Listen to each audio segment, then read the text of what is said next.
warahmatullahi wabarakatuh. Tretan Radar Madura TV. Baru-baru ini kita Radar Madura baru menggelar hajatan besar Madura World 2022 yang kita gelar di Pamekasan pada tanggal 16 Desember lalu. Hari ini tentu hari yang sangat spesial karena banyak tokoh-tokoh yang muncul dalam ajang Madura World 2022 kemarin. Salah satunya adalah masih terpopuler yang diraih juara 1 oleh Ketua Kadin Pamekasan, Hari Sandi Safari. Mendatangkan beliau ini tentu tidak mudah karena beberapa kali harus bikin schedule, janji, di reschedule ulang sampai akhirnya gelaran Madura World tuntas dan dukungan untuk beliaunya sampai pada juara 1 yang membawa beliau sebagai pejabat publik terpopuler 2022. Hari ini sudah hadir di studio kita Tretan di Radar Madura TV, tentu mendatangkannya karena susah, eksklusif sekali kita akan membahas bagaimana karir perjalanan beliau hingga sampai menjadi pejabat terpopuler loh se-Madura di ajang Madura World 2022. Selamat pagi. Pagi Mbak Sari. Saya panggilnya siapa? Bang Haris gitu ya? Boleh. Karena banyak dikenalnya Bang Haris. Iya betul. Ini orang yang sangat muda sekali, bertalenta. Saya kenal beliaunya 2010 sepertinya. Iya, 2010 dan 2022 muncul sebagai orang yang out of the box, di luar dari ekspektasi banyak orang. Kemudian muncul Hari Sandi Safari. Kita akan bahas, kita akan tanyakan sejauh apa perjalanan karir beliau hingga duduk saat ini. Bang Haris, ini kan namanya Bang Haris ini udah seliweran di Radar Madura. Semenjak 2022 ya, sebagai Ketua Kadin. Ini tidak ujuk-ujuk muncul Bang Haris. Artinya Bang Haris melewati banyak hal untuk sampai mendapatkan amanah sebagai Ketua Kadin. Boleh diceritakan perjalanan Bang Haris sebelum menjadi Ketua Kadin di Pamekasan khususnya? Oke, terima kasih Mbak Sari ya. Sebelum ada di posisi seperti saat ini, kita berpikir, saya justru melihat juga bahwa Kadin ini sesuatu yang biasa-biasa saja bagi saya. Singkat cerita, saya ditawarkan beberapa pengusaha bahwa, bro, bagaimana kalau sampean yang ngisi jadi Ketua Kadin. Artinya gitu. Waktu menjadi Ketua Kadin, Bang Haris ini sudah menjadi pengusaha dulu. Ya betul. Jadi saya banyak terlibat dengan teman-teman pengusaha yang ada di Pamekasan. Di bidang apa nih? Properti ya, gitu. Okay. Jadi perluasan pertemanan itu yang membuat teman-teman sih percaya bahwa Kadin bisa berubah jauh lebih baik kayak gitu. Tentu tujuan utamanya bagaimana pengusaha-pengusaha ini mempunyai suatu rumah, suatu rumah untuk sharing, untuk melakukan komunikasi bagaimana kelanjutan usahanya, kayak gitu, bagaimana pengembangan usahanya, kayak gitu. Dari sana saya masih pikir-pikir, rasanya saya tidak pantas juga, kayak gitu. Karena Kadin organisasi besar ya, besar yang memang turunannya undang-undang, betul. Kayak gitu. Jadi saya merasa tidak pantas karena masih ada teman-teman yang jauh lebih mampu, lebih berkompeten kayak gitu. Tapi di balik itu semua, saat itu saya membaca suatu buku yang berjudul Halftime itu. Artinya pertengahan babak.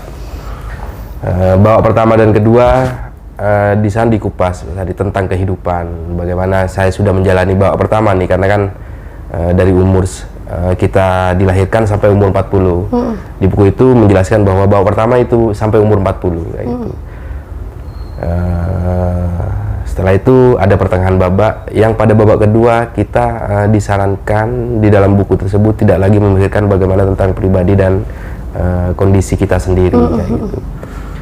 Terkait apa yang kita perbuat, apa yang kita dapat, terus selanjutnya untuk apa kayak gitu, itu ada di pembahasan buku itu kayak gitu. Sehingga itu yang melatar belakangi bahwa saya berpikir apakah iya ya hidup saya harus cukup dengan apa yang saya punya kayak gitu. Artinya dipertimbangkan betul ya. Sementara yang dikatai hidup itu kan bagaimana kita bisa berguna juga untuk orang lain. Jadi mau tidak mau ya waktu itu saya harus menerima. Ya. Artinya sudah melalui pertimbangan panjang akhirnya menerima sebagai jabatan sebagai ketua Kadin itu. Betul. Bang, sebelum kita bicara tentang jabatan ketua Kadin, ini kan saya kenal Bang Haris ini sejak 2010 dan beliau aktif di jurnalis ya, betul. Sebagai salah satu wartawan terbaik gitu, kira-kira seperti itu karena tahu betul saya perjalanannya. Jadi menjadi salah satu wartawan terbaik di Radar Madura, kemudian melompat lebih tinggi menjadi pengusaha. Ini anak muda zaman sekarang ini selalu melihat bahwa sesuatu capaian itu kayak sesuatu yang instan. Padahal untuk menjadi Haris Sandi yang sekarang, Haris Sandi Safari yang sekarang, itu tentu banyak sekali hal yang harus dilalui gitu. Kira-kira apa yang Bang Haris lalui sepanjang mulai dari jurnalis hingga memutuskan kemudian menjadi ketua Kadin hari ini?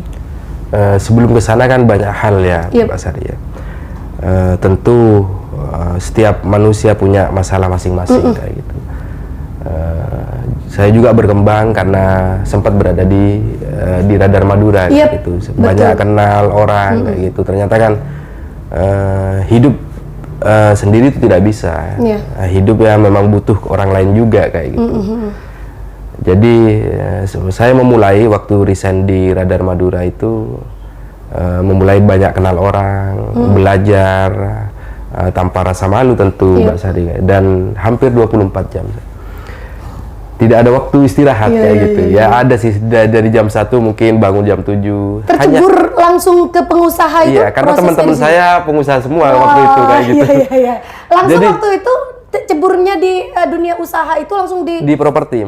Ya, jadi saya waktu itu bersama ada almarhum Bang Adi, terus waktu itu bersama Haji Mukid juga kayak gitu. Wah, luar biasa. Bersama pentolan-pentolan besar gitu ya di Pamekasan yang memang mereka banyak mengajarkan hal kepada saya bahwa hidup memang tidak mudah kayak gitu. Dan hidup kalau kita biasa-biasa saja ya hasilnya biasa-biasa saja kayak gitu. Jadi yang saya petik dari pengalaman itu bahwa saya walaupun bukan karyawannya mereka, tapi saya belajar. Gimana kalau mereka bisa kok saya tidak bisa kayak gitu. Artinya apa yang melatar belakang memutuskan untuk full time jadi pengusaha dan memilih bidang properti itu? Karena memang dari pengusaha kita bisa berbagi. Kalau kita mau jadi seorang ASN ya tugasnya hanyalah menjadi pelayan pelayan yang pemerintah kayak gitu. Untuk jadi orang kaya dan bisa berbagi ya hanya jadi pengusaha kayak gitu. Jadi politisi ya harus siap-siap untuk memperjuangkan aspirasi yang ada kayak gitu. Jadi salah satu cara bagaimana kita hanya bisa berbagi harus jadi pengusaha kayak artinya gitu. Melewati panjang sekali ceritanya betul. Untuk bisa sampai tapi sini. Tidak hanya sampai di sana kayak gitu. Yang pasti ini menjadi jawaban ternyata kenapa pas di sesi podcast hari ini di Radar Madura TV, Haris Sandi ini, Bang Haris ini mendapatkan suguhan kopi spesial dari Radar Madura. Terima kasih. Karena menjadi salah satu bagian dari Radar Madura dulu ya. Bang, ini kita tahu nih di jagat sosial media banyak sekali disuguhkan pengusaha-pengusaha sukses sehingga siapa sih yang nggak tergerak hatinya untuk menjadi pengusaha begitu ya. Betul. Padahal tentu ada tantangan-tantangan tersendiri yang mungkin barangkali tidak dipublish ke sosial media. Susah senangnya menjadi pengusaha. Apa nih yang kira-kira bisa Bang Haris sampaikan? Tantangan-tantangan apa yang Bang Haris hadapi ketika menjadi pengusaha, full time menjadi pengusaha? Iya betul. Jadi kan kalau kita sudah berpikir untuk terjun di dunia usaha kayak gitu, banyak rintangan Mbak Sari kayak gitu. Terutama siap untuk rugi kayak gitu. Orang berpikir bahwa jadi pengusaha enak pada saat enaknya kayak gitu. Itu dia. Tapi perjalanannya mereka tidak itu yang perjalanan mereka tidak mempelajari kayak gitu bahwa semuanya itu memang tidak ada yang instan. Gitu. Sudah merasakan part di mana pernah gagal? Sempet kayak gitu, sempet. Jadi waktu itu pengalaman terburuk tapi menjadi pembelajaran yang sangat baik bagi saya bahwa waktu itu saya sudah dengan teman-teman bangun tidak banyak Mbak Sari, 6 unit perumahan dan itu laku semua dalam waktu 1 bulan. Wow. Di tengah perjalanan waktu kita mau meletakkan batu pertama, ternyata ada masalah, ada kendala bahwa tanah itu bermasalah di daerah kota Pamekasan. Uang sudah kita terima semua dan itu hampir lunas kan gitu. Dan jadi hantaman bagi saya bahwa ketika saya sudah mau bangun, sudah mau ininya sudah harus dilaksanakan semua, tetapi pada kenyataannya Tuhan berkata lain. Ada kerugian finansial? Kerugian jelas, Mbak Sari. Berapa? Kalau dikurskan itu jadi berapa gitu? 900. Wow. Di usia muda ya mendapatkan ujian finansial di bidang usahanya gitu 900 juta. Keren sekali loh. Betul. Dan langkah apa yang dilakukan pada saat itu? Kita sudah tahu nih. Jadi kan pengusaha tidak harus terlalu banyak berpikir tentang masalah yang dihadapi, tapi kan shock dong pasti. Shock pasti, tapi yang tertanam waktu itu di hati saya bagaimana solusi ini bisa segera terselesaikan. Permasalahan ini bisa segera terselesaikan. Jadi saya mendatangi tiap-tiap user yang sudah membeli rumah itu bahwa ini loh kondisinya bahwa ini bukan dari kita pribadi atau dari perusahaan, bahwa kondisinya memang seperti ini, dan alhamdulillah mereka mengerti, Mas Ari. Jadi langkah pertama sudah kita lakukan, langkah kedua bagaimana kita mengembalikan uang yang sudah kita terima kayak gitu. Jadi alhamdulillah dalam jangka waktu 2 bulan ya tentu kita pinjam ke bank sana, pinjam ke bank sini, dan itu yang penting nama kita baik, nama kita baik. Akhirnya kita semua sudah sepakat dan kita melangkah lagi.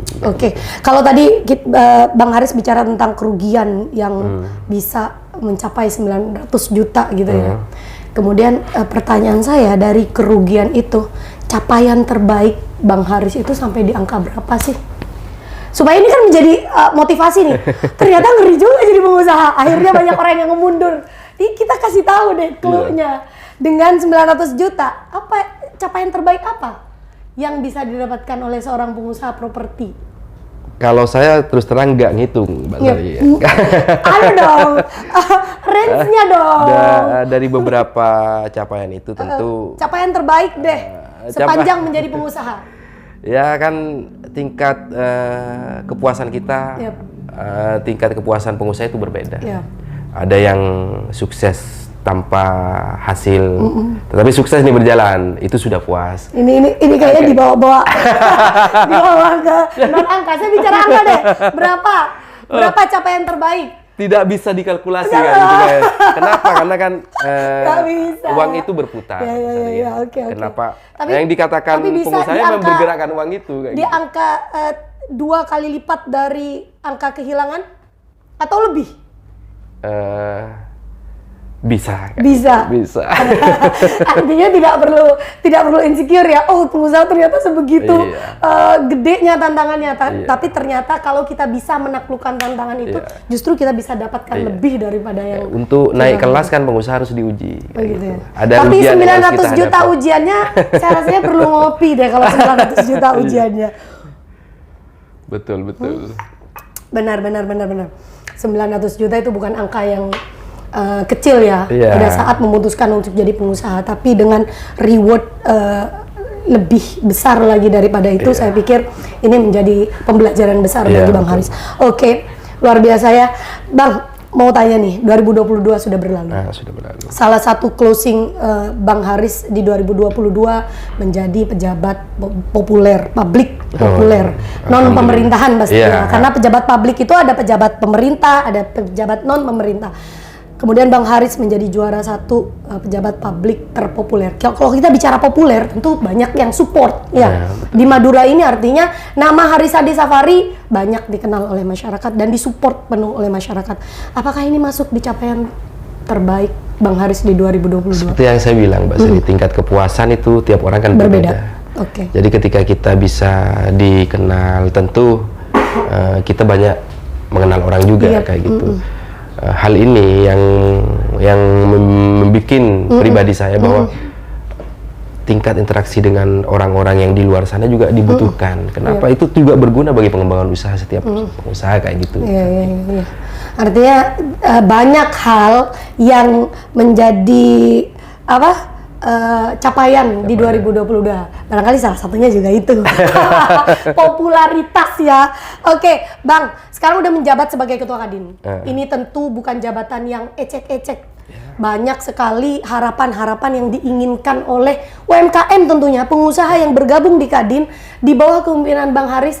Ini ada suatu terobosan besar untuk Kadin ke depan. Karena kita tahu nih, Kadin seperti apa sebelum-sebelumnya.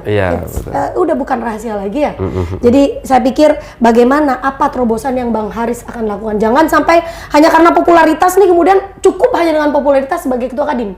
Apa yang akan dilakukan Bang Haris ke depan? Jadi sebelum saya juga meraih pejabat publik terpopuler itu, Mas Ari, banyak hal yang sudah kita lakukan, terutama dengan teman-teman pengusaha, bahwa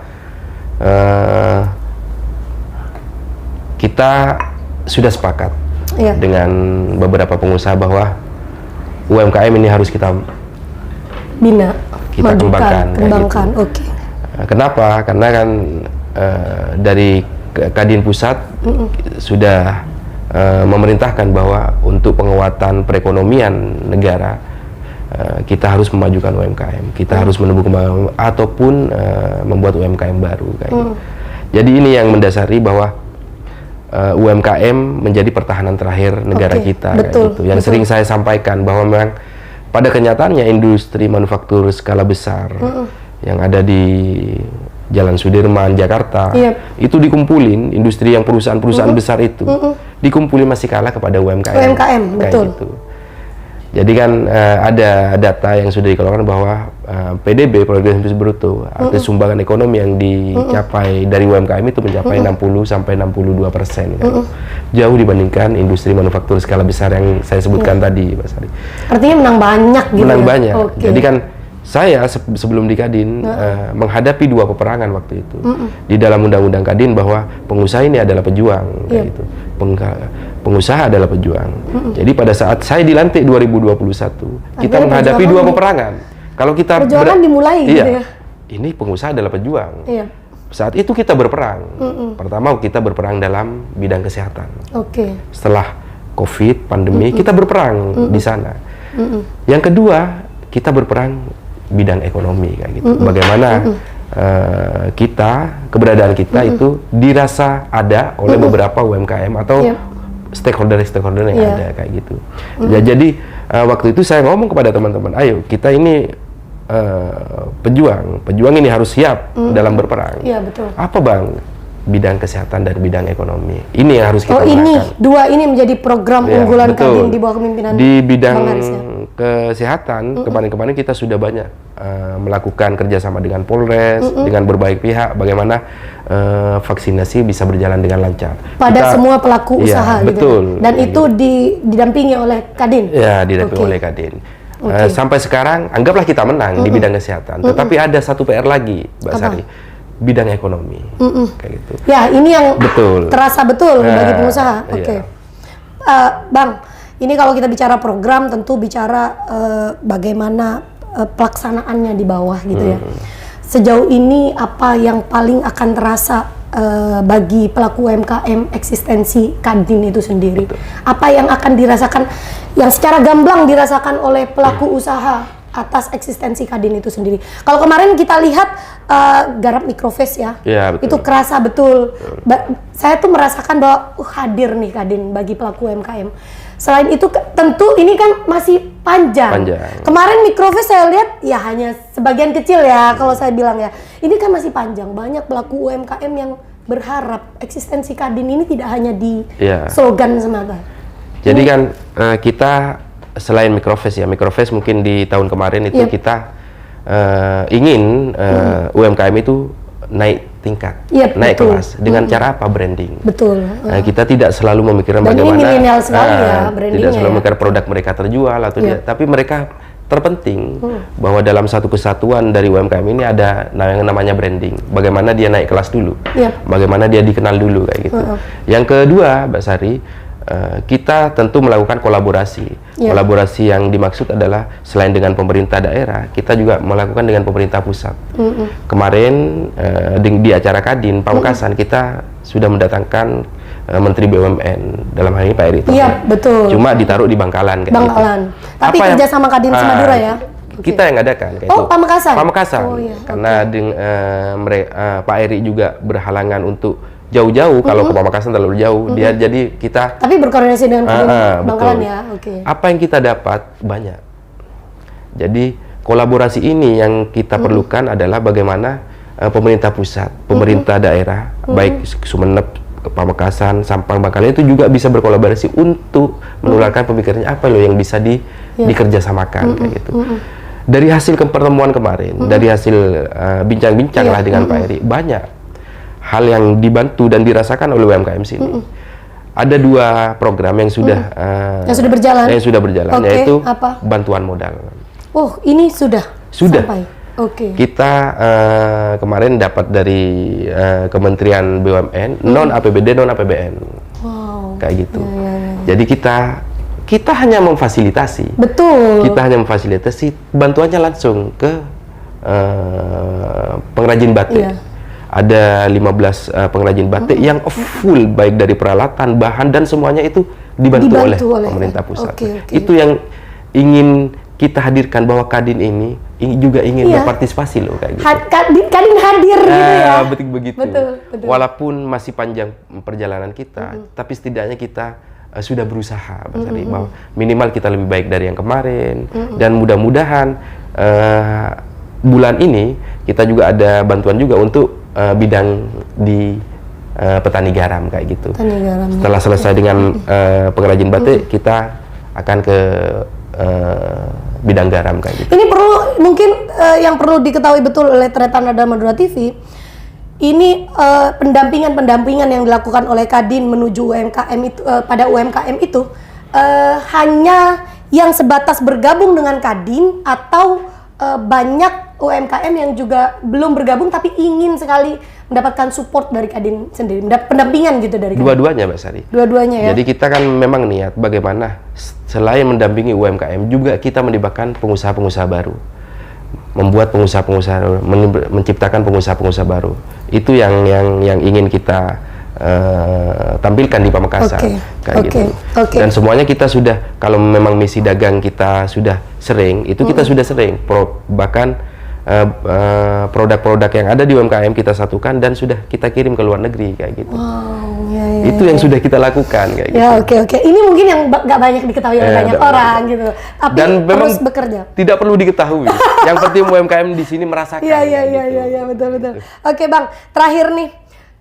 2023 baru dimulai dan perjalanan panjang Kadin tentu ketika Bang Haris sudah mendapatkan popularitas, banyak dikenal, banyak sekali orang yang bergantung kepada Kadin itu sendiri, utamanya pelaku UMKM ya, karena mereka merasakan betul bagaimana didampingi oleh Kadin, mendapatkan bantuan walaupun sebenarnya bukan dari Kadin, pendampingan dari Kadin. Kita hanya mengusahakan. Iya betul. Resolusi untuk 2023 Bang. Harus spesifik nih. Ini resolusi ke pribadi atau Kadinnya ini? Kadin dulu. Iya. Tentu kan istilah resolusi sendiri kan perubahan. Artinya bisa perubahan apa yang sudah dilakukan kemarin lebih baik. Lebih baik daripada tahun kemarin. Iya. Jadi bagaimana kita target yang kemarin bisa melampaui di 2023, tentu dengan kolaborasi itu.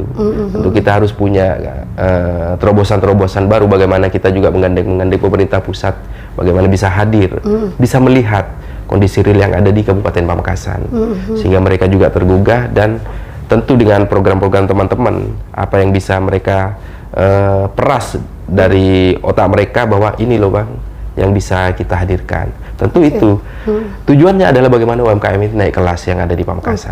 Oke. Kalau resolusi pribadi? Wah, resolusi pribadi nih, karena eksistensi kepribadiannya sampean itu sudah dilihat oleh banyak orang. Artinya harus punya resolusi. Kalau ada 3 kan kayak gitu. Apa itu? Bagaimana kita bisa lebih baik dari hari kemarin, terus terkait motivasi hidup, terus perjalanan kayak gitu.